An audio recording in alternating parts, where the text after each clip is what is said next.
আমন্ত্রণ দীপ্ত সংবাদে আপনাদের সঙ্গে রয়েছে আমি শারমিন নিপা। শুরুতেই জানিয়ে দেব নিটল টাটা সংবাদ শিরোনাম। দেশের বিভিন্ন স্থানে কোটা আন্দোলনকারীদের অবরোধ, দফায় দফায় সংঘর্ষ, ধাওয়া পাল্টা ধাওয়া। সর্বাত্মক অবরোধে স্থবির রাজধানী, বিটিভিতে হামলা, অগ্নিসংযোগ ভাঙচুর, মিরপুর 10-এ আগুন। কোটা আন্দোলনকারীদের সঙ্গে আলোচনায় বসতে যাচ্ছে সরকার, বিচার বিভাগীয় কমিটি গঠন।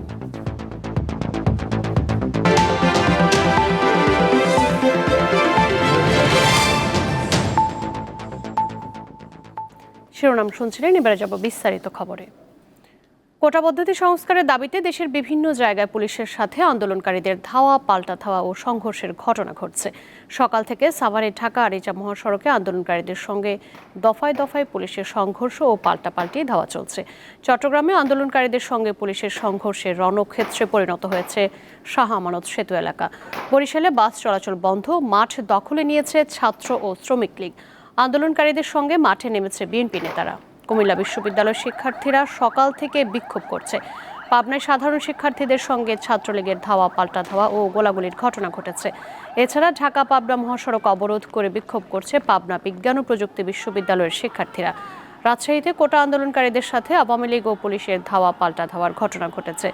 বগুড়ায় ব্যাপক সংঘর্ষ চলছে।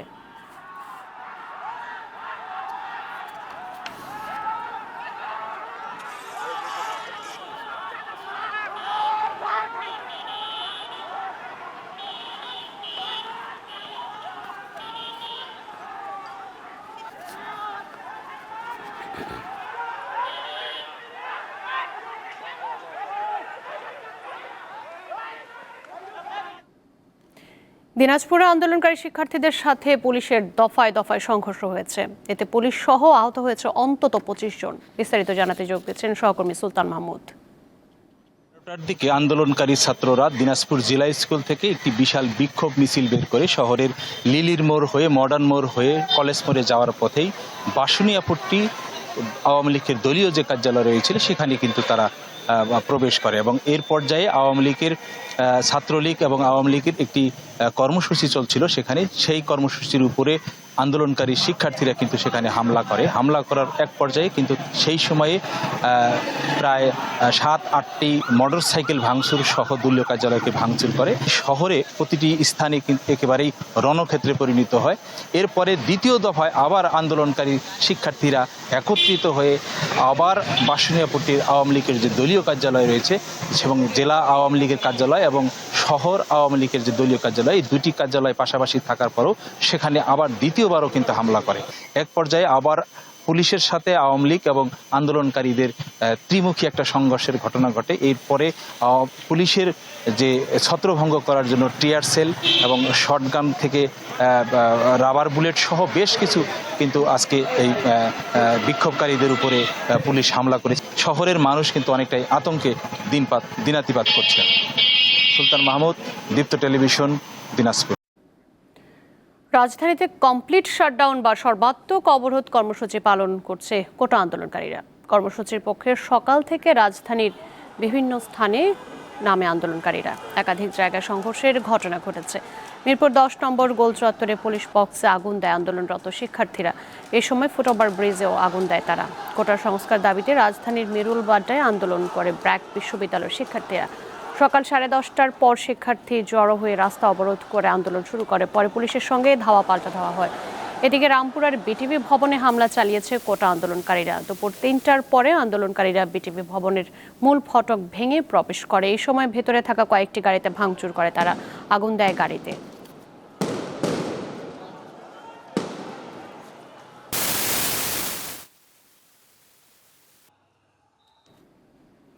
দর্শক, এই মুহূর্তে যেতে চাই মিরপুরে। মিরপুর কাজীপাড়ায় আছেন সহকর্মী আসিফ জামান, সরাসরি যুক্ত হচ্ছেন তিনি।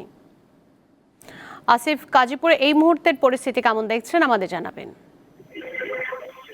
মূলত কাজীপাড়া যে রেল স্টেশনটি রয়েছে, অর্থাৎ আগারগাঁ থেকে মিরপুর 10-এর দিকে যেতে, সেই রেল স্টেশন এলাকাতে এসে কিন্তু সব যানবাহনকে আটকে পড়তে হচ্ছে। অর্থাৎ এরপরে আসলে শিক্ষার্থীরা দাঁড়িয়ে রয়েছে এবং আমরা এখনো দেখছি যে মিরপুর 10 যে পুলিশ বক্সটি রয়েছে সেখানে ধোয়ার কুণ্ডলি উঠছে। শুধুমাত্র জরুরি সেবা যেমন অ্যাম্বুলেন্স ছাড়া আর কোনো পরিবহনই মূলত এই অংশে প্রবেশ করতে পারছে না। আমরা দেখেছি যে এই জায়গা থেকে সকল গাড়িকে ঘুরিয়ে দেয়া হচ্ছে বা শিক্ষার্থীরা এরই মধ্যে কাজীপাড়া যে মেট্রো রেল স্টেশনটি রয়েছে সেখানে কিন্তু তার নিচে তারা আগুন জ্বালিয়ে মূলত পরিবহন চলাচল রোধ করছে। এবং এর পরে যেটি আমরা আসলে পায়ে হেঁটে যাওয়ার চেষ্টা করেছি অনেকটা, সেখান থেকে দেখা যাচ্ছে যে এখনো মিরপুর 10 এই এলাকাটি বেশ বিক্ষুব্ধ শিক্ষার্থী আন্দোলনকারীদের দখলে রয়েছে এবং আমরা দেখেছি অনেকের হাতেই লাঠি, লোহার রড এরকম সরঞ্জামাদি রয়েছে।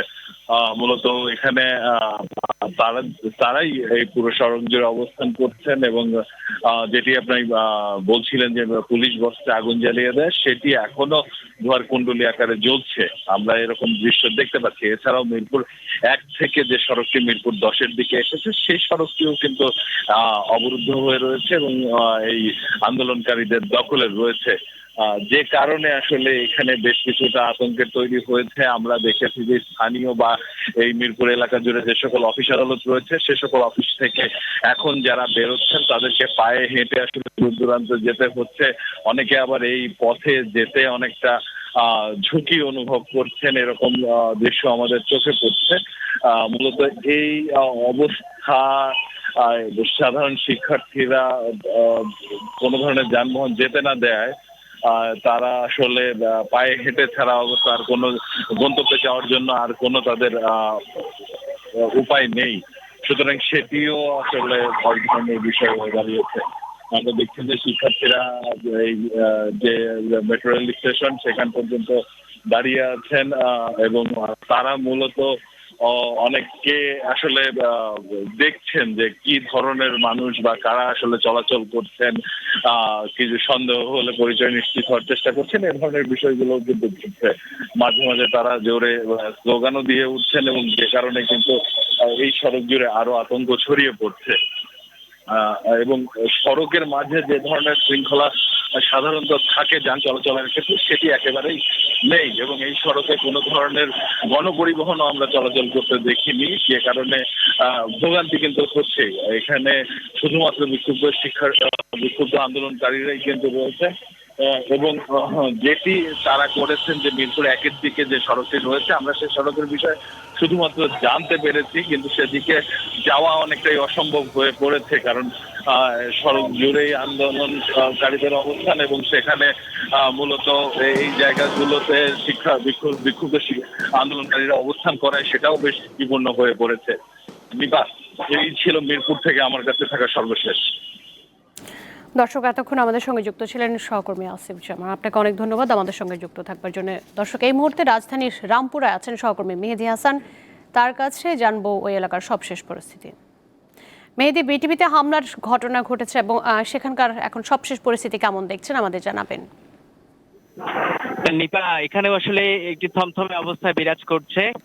আমি এই মুহূর্তে ঠিক রামপুরা ব্রিজের যে ইউলুপটি আছে ইউলুপের উপরে দাঁড়িয়ে আছি। এর পাশে আসলে বিটিভির কেন্দ্রীয় কার্যালয়। এই কার্যালয়ের ভেতরের আমরা মূল ভবনের যে পাশের ভবন রয়েছে এটার সামনে একটি গ্যারেজ রয়েছে। সেই গ্যারেজে আসলে অগ্নিপাত ভালো ধরনের হয়েছে। আমরা এখানে বড় আগুনের কুণ্ডলী এবং ধোঁয়া দেখতে পাচ্ছি এবং বিটিভির যে মূল ভবন রয়েছে এই মূল ভবনের ভেতরে কিন্তু আসলে শিক্ষার্থীরা প্রবেশ করেছেন এবং ভেতরেও তারা ভাঙচুর করছে। তবে এখানে শিক্ষার্থীদের পাশাপাশি কিছু এলাকার যে মানে ছাত্র নয় এই ধরনের কিছু শিক্ষার্থীকে, মানে শিক্ষার্থী বলা ভুল হবে, এই ধরনের কিছু মানুষকেও কিন্তু আমরা ভেতরে যেতে দেখেছি এবং তারাও কিন্তু আসলে লাঠিসোঁটা নিয়ে ভেতরে ব্যাপক ভাঙচুর চালাচ্ছে এবং বাইরে থেকেও কিন্তু প্রায় ইট পাটকেল ছোড়া হচ্ছে।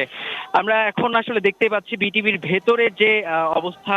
আপনার এই মূল ফটকটিতে আসলে কিছু ছোট ছোট ছেলে মেয়ে রয়েছে এবং তারা আসলে এখানকারই এই এলাকারই বলা যায় এবং তারা আসলে কোনো ছাত্র নয়। তাদের কিন্তু যে ধরনের অবস্থা দেখা যাচ্ছে এটি খুবই ভয়ঙ্কর আসলে অবস্থা দেখা যাচ্ছে। আর এখানে ছাত্রদের রাস্তার অবস্থানের কথা যদি একটু জানাই, এখানে কিন্তু পুলিশ আসলে সকাল থেকে চেষ্টা করছে এই আন্দোলন ছত্রভঙ্গ করার, কিন্তু পর্যায়ক্রমে এই চেষ্টা তাদের আসলে ব্যর্থ হচ্ছে।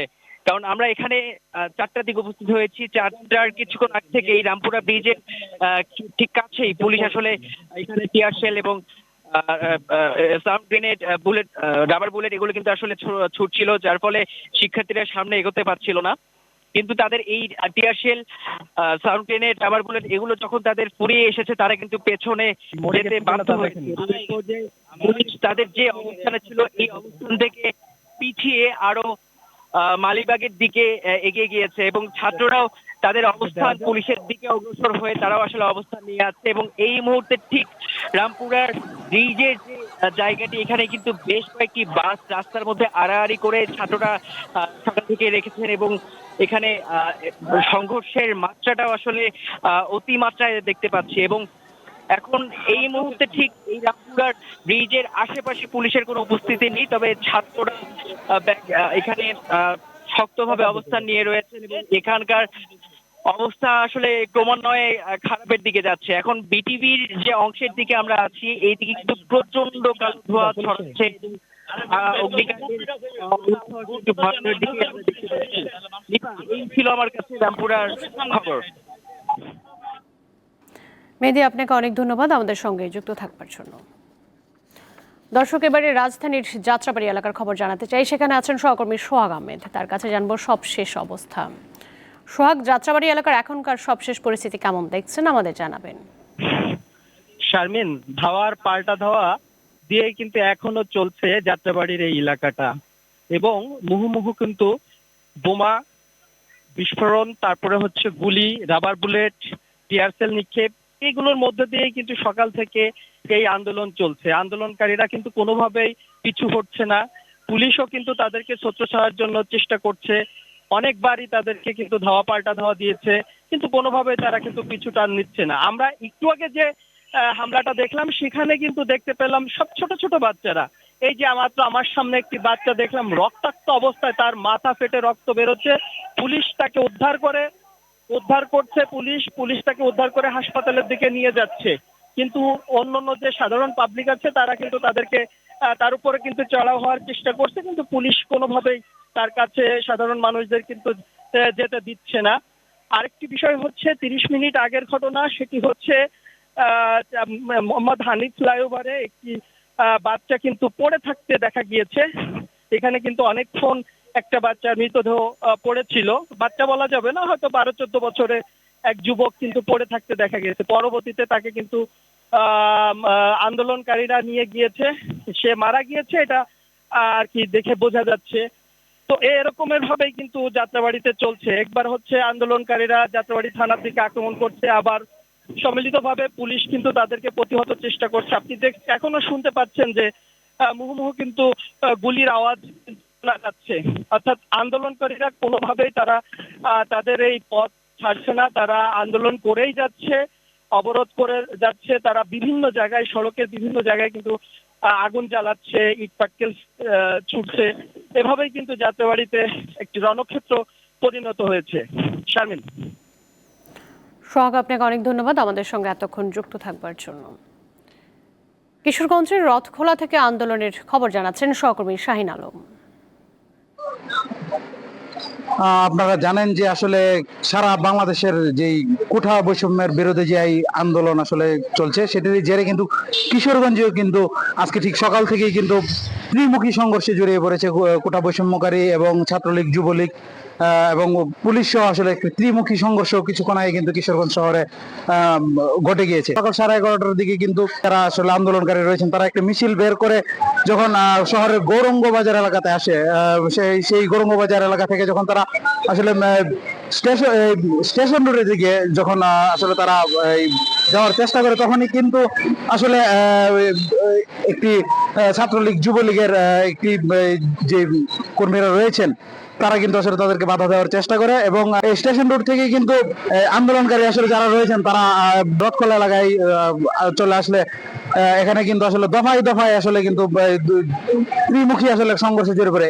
এই সময় আমরা আসলে যেটি দেখতে পেরেছি যে 7 থেকে 8টি ককটেল আসলে এখানে বিস্ফোরণের ঘটনা ঘটেছে, এবং এছাড়াও বিক্ষোভকারীরা এখানকার কিছু যে স্থানীয় যে মার্কেট রয়েছে সেখানকার কিছু ভাঙচুর আসলে তারা চালিয়েছে।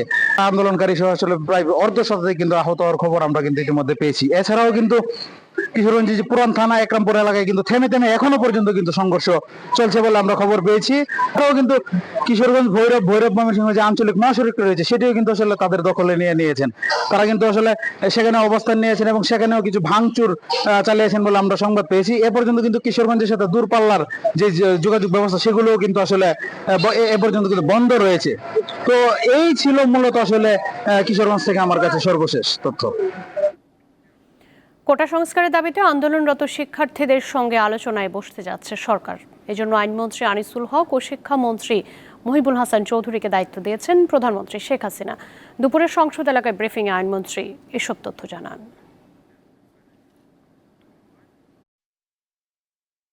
শিক্ষার্থীরা তারা বলেছেন যে আন্দোলনের পাশাপাশি তারা আলাপ আলোচনাও করতে আগ্রহী। আমরা তাদের এই আলাপ আলোচনার প্রস্তাবে তাদেরকে স্বাগত জানাই। আমরা তাদের সাথে বসবো এবং আমরা এটাও বলতে চাই যে তারা যখনই বসতে রাজি হবে, এটা যদি আজকে হয় আজকেই আমরা বসতে রাজি আছি। 7ই অগস্ট 2024 সালে যে মামলাটা শুনানির কথা ছিল, বাংলাদেশের অ্যাটর্নি জেনারেলকে নির্দেশ দিয়েছি যে আগামী রবিবার তিনি বাংলাদেশের সর্বোচ্চ আদালতে আপিল বিভাগে আবেদন করবেন যাতে মামলাটার শুনানির তারিখ তারা এগিয়ে আনেন। আমি তাদেরকে অনুরোধ করছি যে তারা যেন এই সহিংসতা বন্ধ করে এবং এই আন্দোলন প্রত্যাহার বা স্থগিত করে। আজকে তারা প্রস্তাব দিয়েছে, তারা আলোচনা করতে রাজি আছে। আজকে আমরা রাজি হয়েছি। এটা দেরি কোথায় হলো আপনি আমাকে বলে দেন। আন্দোলনরত শিক্ষার্থীদের মুক্তির সন্তান আখ্যা দিয়ে বিএনপির জ্যেষ্ঠ যুগ্ম মহাসচিব রুহুল কবির রিজভী বলেছেন, বৈষম্য বিরোধী সাধারণ শিক্ষার্থীদের আন্দোলন যেন স্বপ্নের বিপ্লব হয়ে উঠছে। তিনি আরও বলেন, কোটা সংস্কার আন্দোলন বঞ্চিত মানুষের অধিকার আদায়ের আন্দোলন। আজ ভার্চুয়াল সংবাদ সম্মেলনে এসব কথা বলেন তিনি। ক্যাম্পাসে ক্যাম্পাসে চলছে আক্রমণ আইন শৃঙ্খলা বাহিনীর সাথে।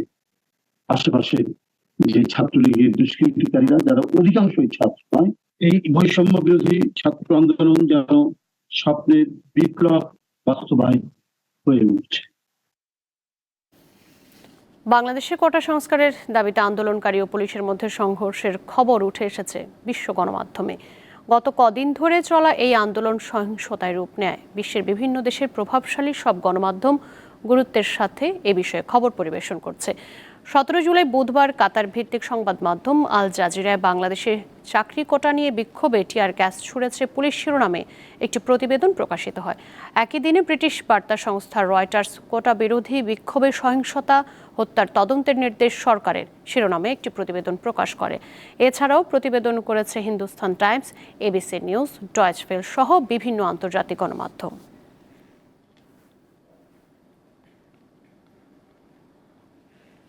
এবারে কেওয়াই স্টিল চট্টগ্রাম সংবাদ।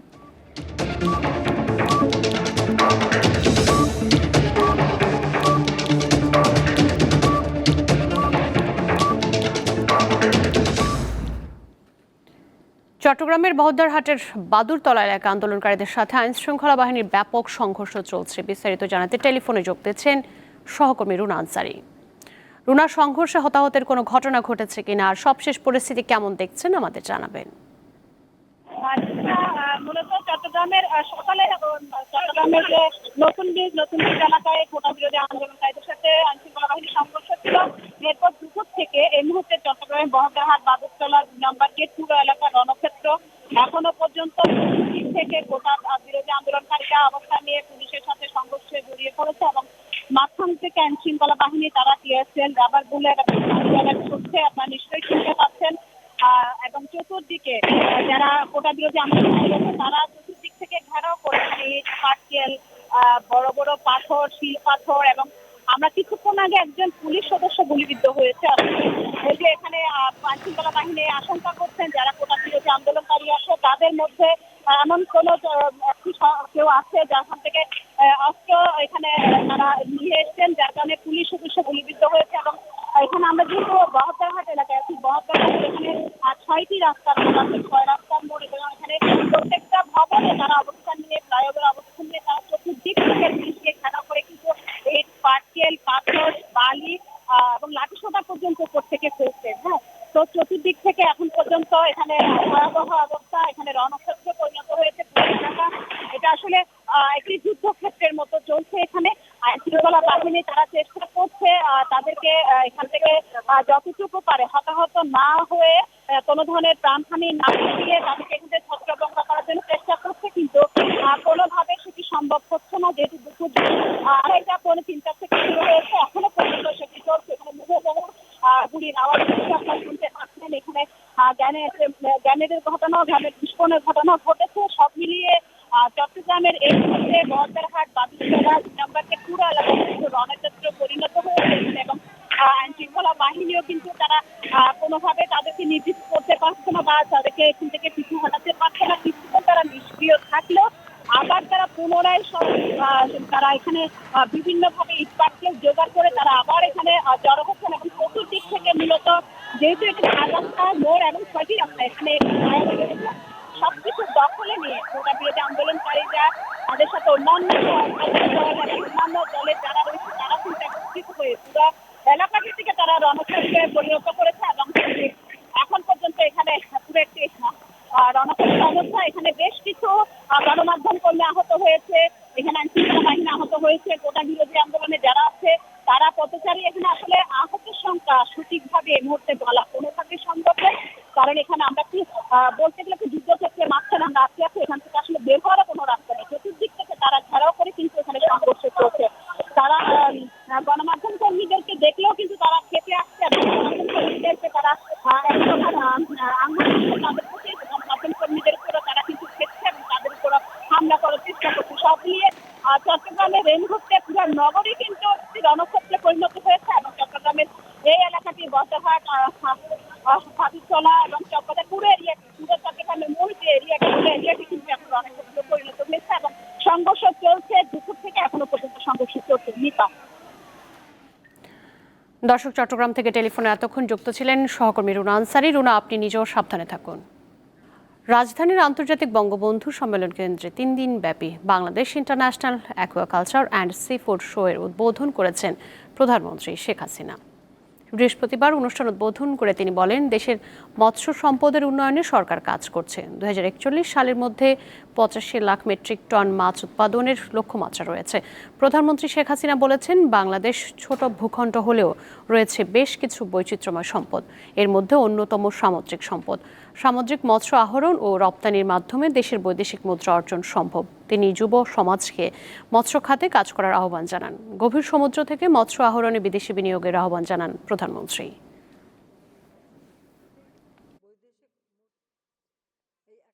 মাছ উৎপাদন, প্রক্রিয়াজাতকরণ, এই ব্যবসাটার সাথে আমাদের যুব সমাজ যত বেশি যুক্ত হবে, এসএমই ফাউন্ডেশন থেকে আমরা অনেক ঋণ দিয়ে থাকি, সেখানে ছেলে মেয়ে উভয়ের জন্য, মেয়েদের জন্য একটু বিশেষভাবে আমরা সুবিধা দিয়ে থাকি। কাজে সেদিকে সবাই আরও এগিয়ে আসবেন। সমুদ্র সম্পদ বহুমুখী ব্যবহার করে আমাদের অর্থনীতি, ব্লু ইকোনমি, এটাকে আমরা আরও সমৃদ্ধশালী করতে পারবো। খুঁড়িয়ে খুঁড়িয়ে চলছে পঞ্চগড় আধুনিক সদর হাসপাতাল। জনবল সংকট সহ নানা সমস্যায় জর্জরিত হাসপাতালটিতে চিকিৎসা নিতে গিয়ে এসে ভোগান্তিতে পড়ছেন রোগী ও স্বজনেরা। নামে আধুনিক সদর হাসপাতাল হলেও নোংরা আবর্জনা ও মশা মাছির উপদ্রবে অতিষ্ঠ রোগী ও স্বজনরা। বারান্দা ও করিডোরের সামনে এভাবেই চিকিৎসা নিতে হচ্ছে শিশু, বৃদ্ধ সহ সব বয়সীদের। বৃষ্টি হলেই ভিজে যাচ্ছেন সবাই, তারপরও বাধ্য হয়েই চিকিৎসা নিতে হচ্ছে শহরের একমাত্র সরকারি হাসপাতালে। বাচ্চাটা বেড পাচ্ছি না, বাইরে বারান্দায় আছি, বৃষ্টি আসছে, বৃষ্টি পরে। 100 শয্যার এই হাসপাতালে 37টি পদের বিপরীতে কর্মরত আছেন মাত্র 12 জন চিকিৎসক। নেই পর্যাপ্ত নার্স ও আনসারও। 100 শয্যা বিশিষ্ট হসপিটাল, কিন্তু প্রায় 200-250 রোগী, যার জন্য আমরা সবাইকে ঠিকমতো কেয়ার দিতে পারছি না। আমাদের সিকিউরিটি নাই। আমাদের কিছুদিন আগে আমাদের এখানে অনেক মারামারি হলো, গ্যাঞ্জাম হলো, তার জন্য আমরা এখনো পর্যন্ত আমরা খুব ভয়ে আছি। আমাদের বারান্দাতে রোগী বেশি পরিমাণে থাকে, বেডের রোগী থেকে এই অধিক রোগী অ্যাকোমোডেট করতে গিয়ে আমাদের হিমশিম খেতে হচ্ছে। এছাড়াও আমাদের এখানে ডাক্তার সংখ্যা খুবই অল্প। আমরা রাতের বেলা ডিউটি করি, আমাদের কোনো সিকিউরিটি গার্ড থাকে না। এই অবস্থায় যদি আমাদের কোনো অ্যাসল্ট হয়, কোনো মারামারি হয়, তা আমাদেরকে বাঁচানোর জন্য কেউ আসার মতো কেউ নাই। 2018 সালে পঞ্চগড় আধুনিক সদর হাসপাতালের 100 শয্যার বিপরীতে 250 শয্যা হাসপাতালের নতুন ভবনের কাজ শুরু করে গণপূর্ত বিভাগ, কিন্তু সেই ভবন এখনো চালু হয়নি। জনবল, আসবাবপত্র এবং অন্যান্য আনুষঙ্গিক কিছু বিষয়ে কিছু সমস্যা রয়েছে, যেগুলো সমাধান হয়ে গেলে আমরা এই হাসপাতালে স্থানান্তর করতে পারবো। 250 শয্যার হাসপাতালের কার্যক্রম শুরু হলে সব সমস্যার সমাধান হবে বলে মনে করে স্থানীয়রা। দীপ্ত, বার্তাকক্ষ। এবারে জানিয়ে দেব আন্তর্জাতিক প্রসঙ্গ। ফিলিস্তিনের গাজায় যুদ্ধের সব নিয়মই ভঙ্গ করা হচ্ছে বলে মন্তব্য করেছেন জাতিসংঘের ত্রাণ ও কর্মসংস্থান UNRWA প্রধান। গেল 10 দিনে গাজার 10টি স্কুলে আশ্রয় নেওয়া ফিলিস্তিনিদের উপর ইসরায়েলি হামলার পর এ মন্তব্য করেন UNRWA প্রধান। ফিলিস্তিনের স্বাস্থ্য মন্ত্রণালয় এক বিবৃতিতে জানিয়েছে, গেল 24 ঘন্টায় 81 ফিলিস্তিনি প্রাণ গেছে। অনেক মানুষ এখনও ধ্বংসস্তূপের নিচে এবং রাস্তায় আটকা পড়ে আছেন। এত বেশি ধ্বংসস্তূপ যে উদ্ধারকারীরা তাদের কাছে পৌঁছাতে পারছেন না।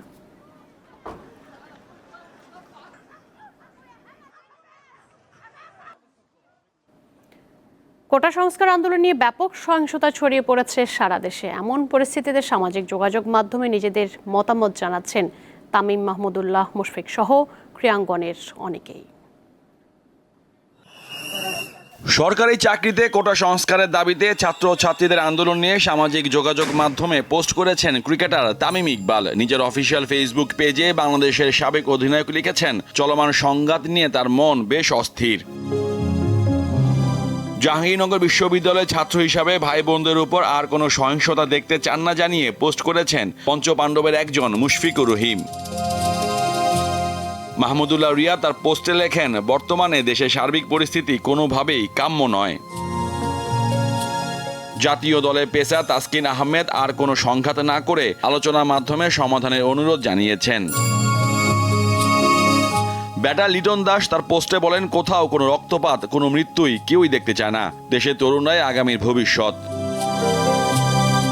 সবার জীবনে শান্তি ফিরুক এমন প্রত্যাশা করেছেন সৌম্য সরকার।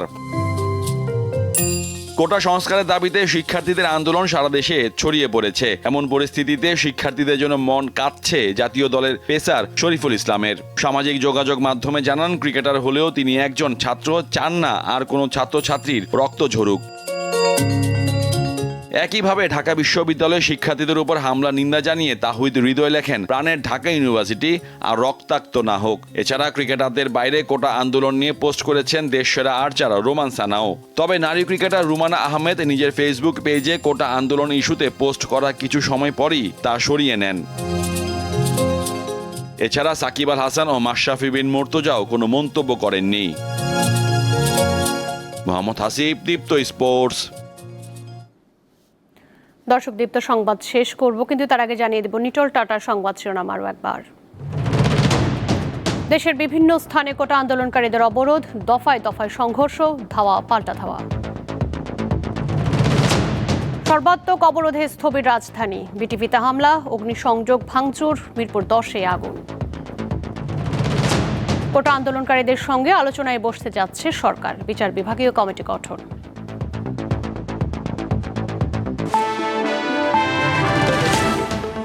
দর্শক, এই ছিল এখনকার মতো। আমাদের পরবর্তী সংবাদ সন্ধ্যা 6:50 দেখার আমন্ত্রণ রইল। আরও তথ্য বিনোদনের খবর পেতে যুক্ত থাকুন দীপ্ত টিভির ডিজিটাল প্ল্যাটফর্মগুলোতে। ধন্যবাদ সকলকে এতক্ষণ সঙ্গে থাকার জন্য।